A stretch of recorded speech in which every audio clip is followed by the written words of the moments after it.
வணக்கம் நண்பர்களே, உங்களெல்லாம் மீண்டும் சந்திக்கிறதுல ரொம்ப மகிழ்ச்சி. எங்க அப்பா அடிக்கடி ஒரு பழமொழி சொல்லுவாரு. "ஆண்டாண்டு அழுதாலும் மாண்டவர் மீள்வதில்லைன்னு."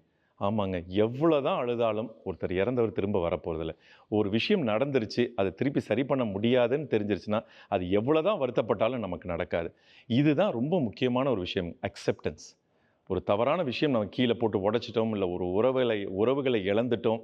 இது மாரி ஏதாவது ஒண்ணு நமக்கு ஒரு விஷயங்கள் நம்ம வாழ்க்கையில நடந்துருச்சுன்னா, அத அக்செப்ட் பண்ணிக்கிறோம் பாருங்களேன். வாட்? அதாவது என்னது நடந்துருச்சா? அப்படின்னு ஒரு நம்ம ஒரு சர்ப்ரைஸ் காமிச்சுட்டு, "ஸோ வாட்? நடந்துருச்சு. என்னப்பா பண்ண முடியும்?" அப்படின்னு அந்த ஏற்பு தன்மைய, அந்த ஏத்துக்கக்கூடிய தன்மைய நம்ம வளர்த்துக்கிட்டோம்னாலே, நம்ம தாங்க ரொம்ப ரொம்ப சந்தோஷமான ஆளுங்க. ஆமா. அப்படின்னு நெனச்சீங்கன்னா, நம்ம பகவத்கீதையில சொல்லுவாங்க. ரொம்ப அழகா கிருஷ்ண பரமாத்மா நம்ம எல்லாருக்கும் தெரிஞ்ச ஒரு இதுதான். "உன் கடமையை செய், பலனை எதிர்பார்க்காத." அது எப்படிங்க பலனை எதிர்பார்க்காம எப்படிங்க கடமைய செய்றது? ஆமாங்க.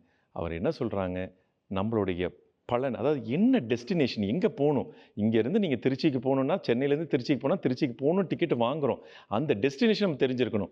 அதே மாரி எந்த ஒரு வேலையா இருக்கட்டும், எந்த ஒரு ப்ராஜெக்ட்டா இருக்கட்டும், எது ஒண்ணுமே இதுதான் என்னுடைய இலக்குன்றத நீங்க தெரிஞ்சுக்கலாம். அதுல தவறே இல்ல. ஆனா அந்த இலக்க நோக்கி நம்ம கொஞ்சம் கொஞ்சமா நாங்க நகர்ந்துட்டு இருக்கோம். சில டைம் அந்த இலக்க நம்ம அடைய முடியலன்னா கூட, அந்த வருத்தப்படுறத மட்டும் நம்ம பண்ணாம இருந்தோம்னா, "ஐய்யய்யோ! இலக்க அடைய முடியல, என்னால அடைய முடியல. அவன் செஞ்சுட்டான், என்னால செய்ய முடியல. என் வயசுல இருக்கவன் அவன் பண்ணிட்டான், என்னைய விட சின்ன பையன் அவன் பண்ணிட்டான்." இப்படின்னு நம்ம கம்பேரிசன்ல நம்ம ஓட்டிட்டு, நம்மளோட மன அமைதிய இழக்கிறத விட, அக்செப்டன்ஸ் ஒரு மந்திர வார்த்தைங்க அது.